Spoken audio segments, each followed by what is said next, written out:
77 years since he first set foot on this coastline, Harry Billinge returned to touch the fruits of his labour of love. At long last, the names of friends and comrades who fought and died here are immortalised in stone, the memorial that Harry helped to build. They say I'm a hero. I'm no hero. I was lucky. I'm here. All the heroes are dead, and I'll never forget them as long as I live. His quietly powerful tribute to the fallen on the 75th anniversary of D-Day brought him to the attention of many thousands of breakfast viewers and to millions more around the world. But he was already well known within the veteran community, where he did so much to ensure the sacrifices made in northern France were recognised. All I know is Normandy veterans love one another beyond the love of women. I knew a lot of good men who are not here, who paid the sacrifice.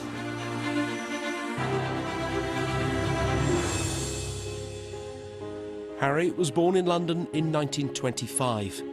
At just 18 and a commando engineer, he was among the very first to land on the French sands, codenamed Gold Beach, on the 6th of June 1944. Many thousands died that day.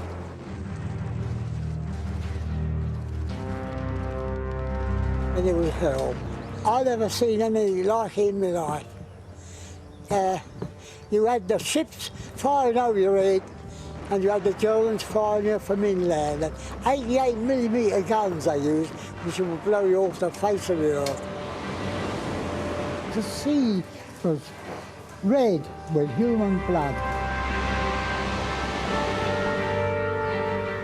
He was profoundly affected by his wartime experiences, and after leaving the army, moved to Cornwall to seek a quieter life. Settling in Snorstal, Harry became a hairdresser, but made it his life's work to honour the memory of those left behind. Yeah, saw you on the telly. An active member of the Royal British Legion for decades, he became determined to help to create the first British memorial in Normandy. A regular fixture at Parr Market with his fundraising pitch, It's about 35 quid there, Harry. Harry started with the aim of raising £1 for each of the more than 22,000 men and women who lost their lives in the battle for Normandy. With his energy, charisma and eternal smile, he soon exceeded that target and was to raise more than 50,000. His efforts were recognised by an MBE, awarded by the Queen. A bit nervous, really. I'm not used to all this overwhelming. But I'm all right, be all right. Mr. Harry Billinge, for services to charitable fundraising. I am very proud of him, yeah. He deserves it, I think.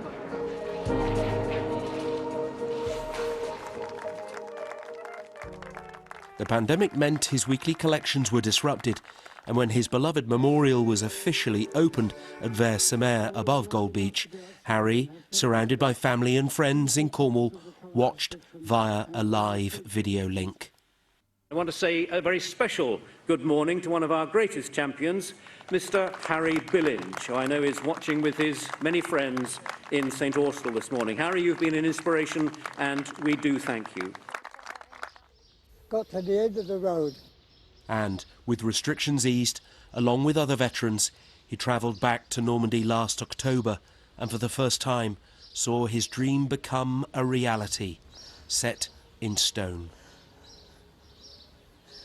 There's a special inscription on the walls to honour Harry's tireless efforts. Don't deserve that. I don't. We did it with all these wonderful men.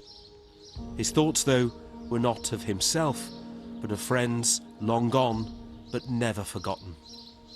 Harry died after a short illness. He'd lived an incredibly full life and was 96 years old. He'd vowed to carry on collecting money for an education centre to be built at the Normandy Memorial site. He was adamant that young people especially should learn about the sacrifices that were made here. I'm all right. Hello.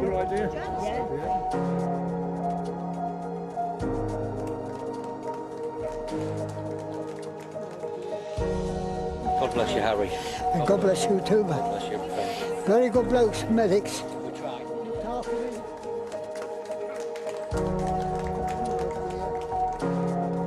Always a privilege to walk with my dad.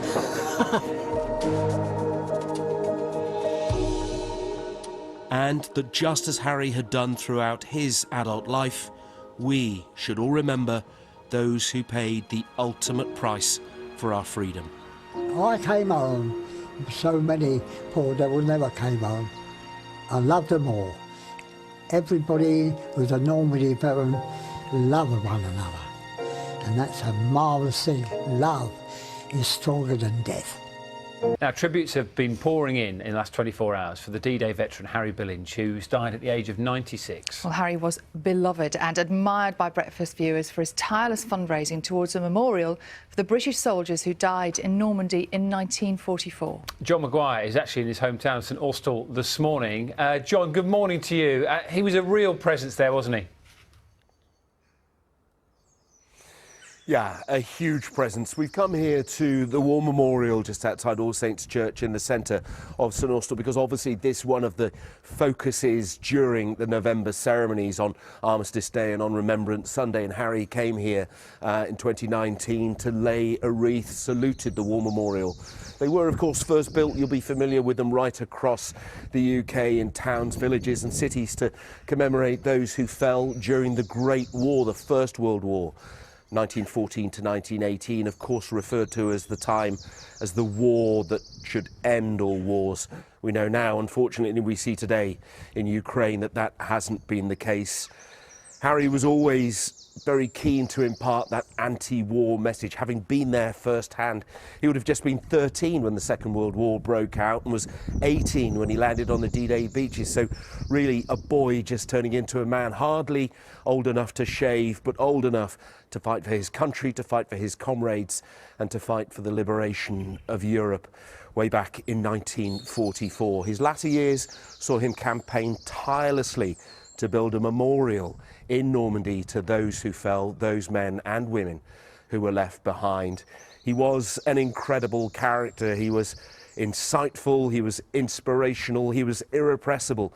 Time spent with him was time well spent, and he was determined to spend his time very wisely and very profitably. Just thinking back to last October when we were with Harry in Normandy and he saw the memorial for the first time. We filmed with him in the morning and then in the afternoon we edited our film to be shown on BBC Breakfast the next morning. What did Harry do that afternoon? He went to the local war museum, the Invasion Museum in Arromanches, to once again collect money for that education centre. As passionate as he was about the memorial, he had the same amount of passion for that education centre to carry on his message, to carry on his legacy, if you like. And what a legacy it is. May Harry Billinge rest in peace.